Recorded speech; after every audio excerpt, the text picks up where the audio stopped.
Shalom. All praises, blessings, glories, and honors to Yahweh, the King of terrors, Bahashem, Yahweh Shai, Bahashem, Racha, Kodash, and double honors to my elder apostles and bishop elders of Great Millstone who taught me this truth, as well of men of like mind. Shalom wa chasad, which means peace and mercy to the elect of the nation of Israel, from what you so-called Negroes, Latinos, Native American Indians, and it's like foreigners of the sea land of our forefathers, Abraham, Isaac, and Jacob, whom are scattered here in America, which is Babylon the Great, and abroad.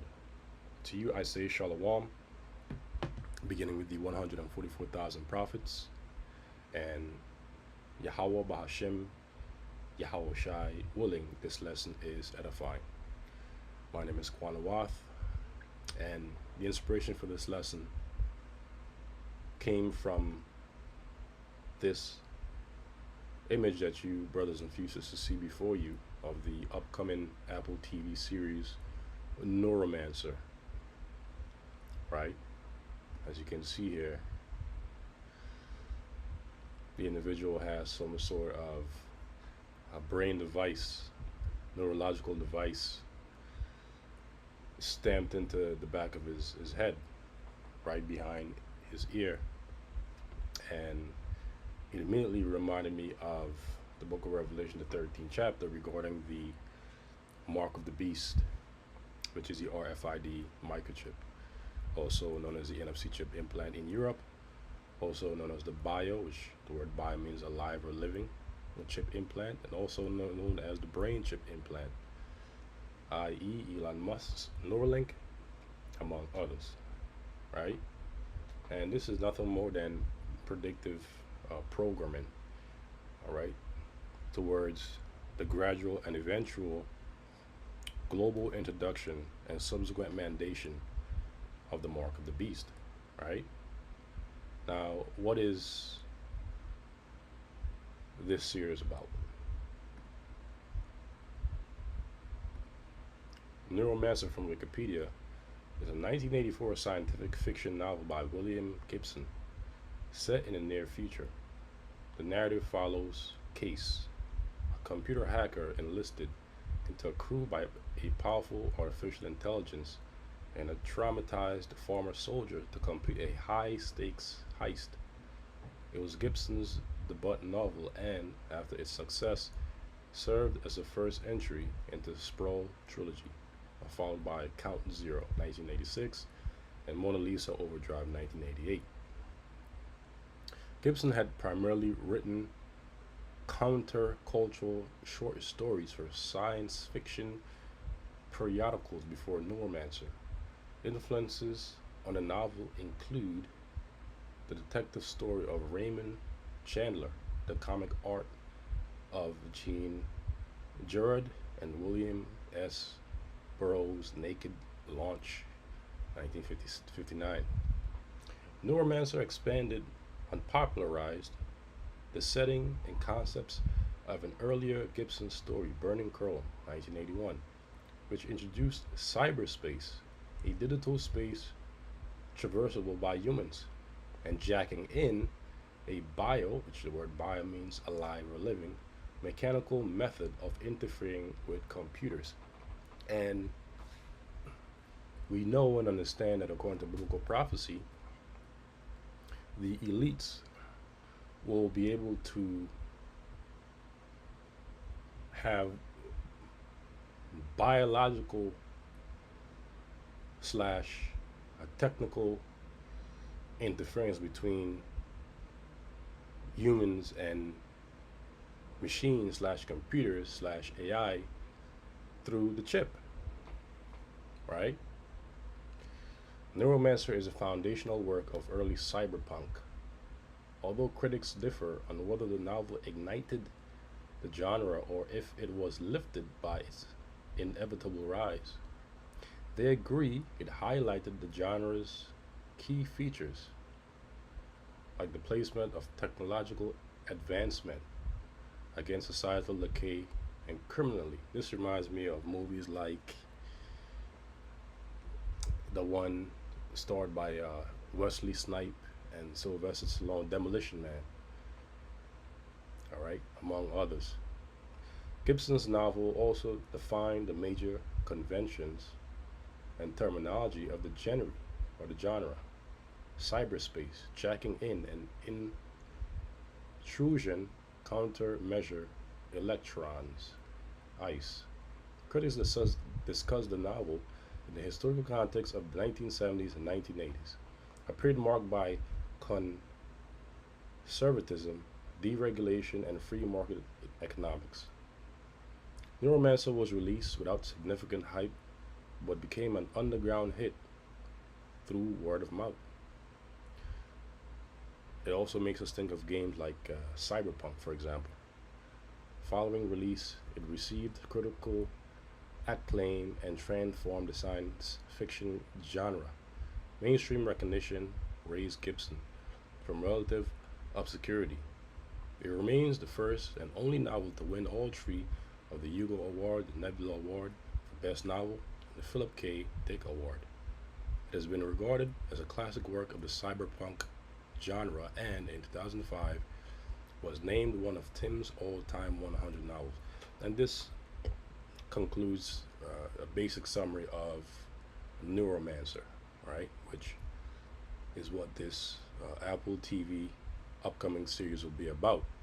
But the focus is this image and what this individual has, pardon me, placed behind his ears on his head right here, right? Because we know and understand that in reality, when they mandate that chip, it'll be placed in front of the brains or the foreheads of individuals, all right? Which, again, this is nothing more than predictive programming. And predictive programming, per Google AI overview, is a conspiracy theory, which it's not a theory, it's a fact. You can look up things like revelation of the method, gradualism. These things are facts. They're not theories, all right? Stating that governments, they're being masked as theories to oppose those that are bringing it out, to make them seem like they're mad or something like that. But it's a fact that the elites have a neural agenda, and they often show that through different movies, TV shows, all right, things of that nature.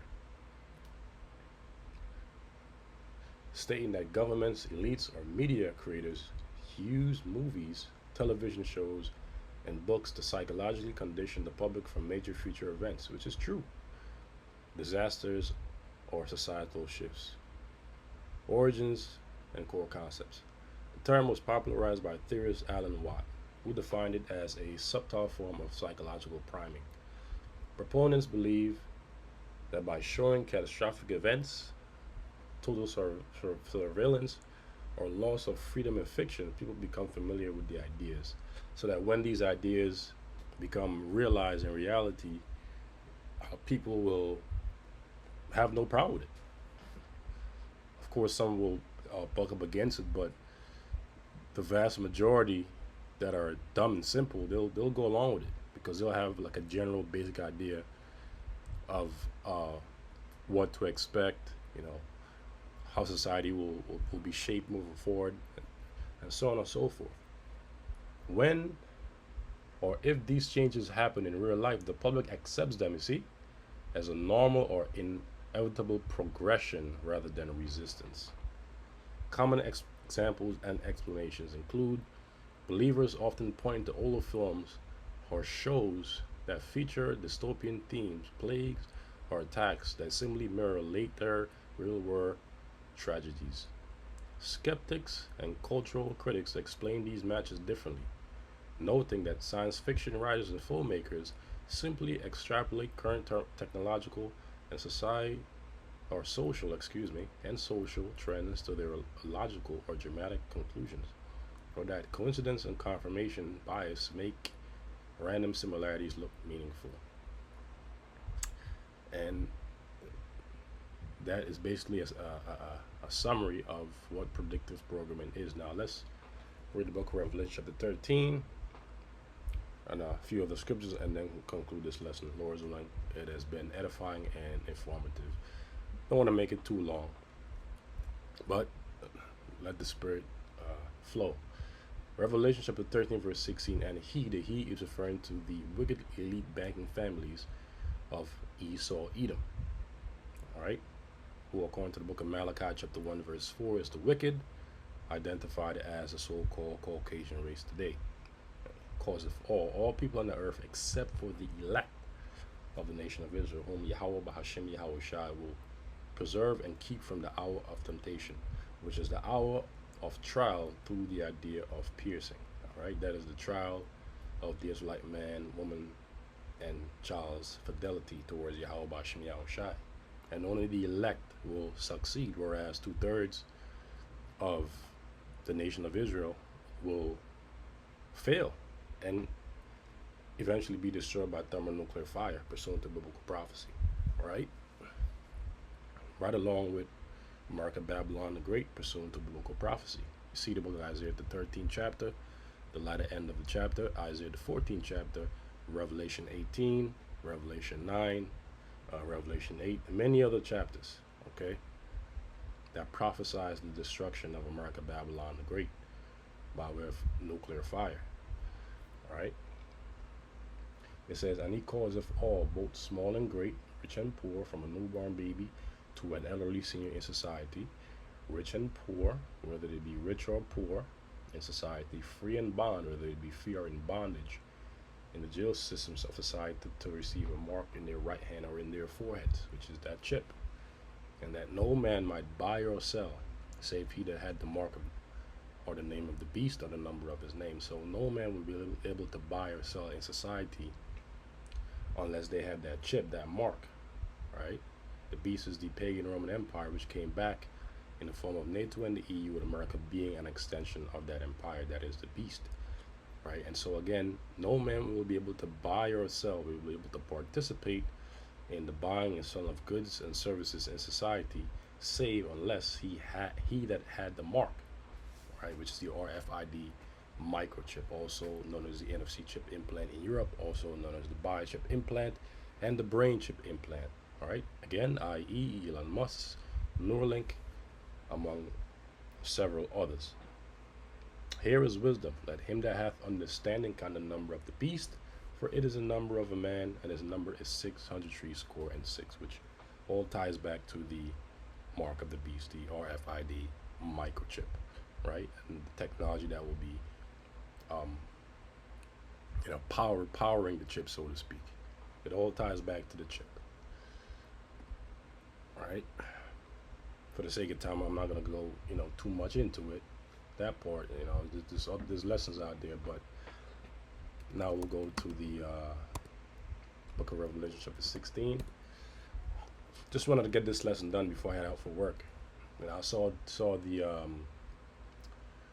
the post, and the Spirit quickly prompted me to do this lesson. All right, so this is the book of Revelation, chapter 16, verse 1.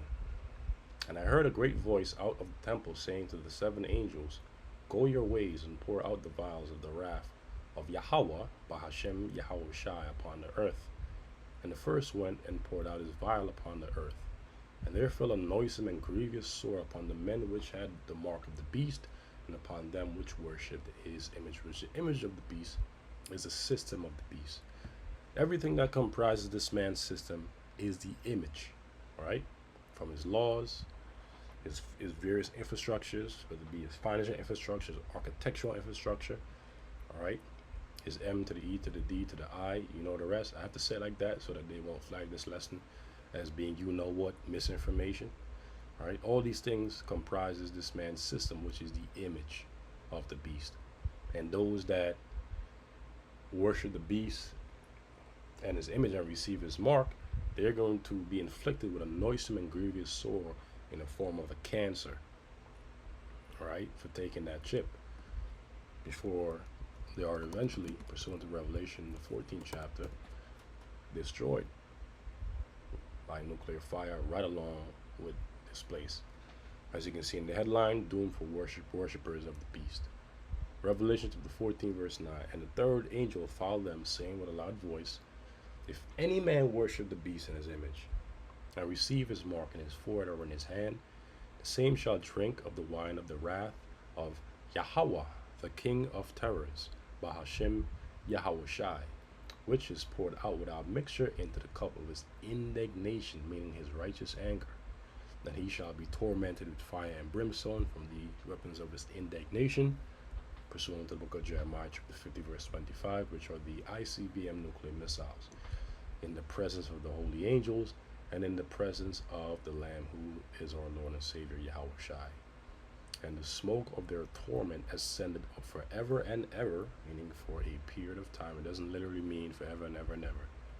And they have no rest day nor night, who worship the beast in his image, and whosoever receiveth the mark of his name.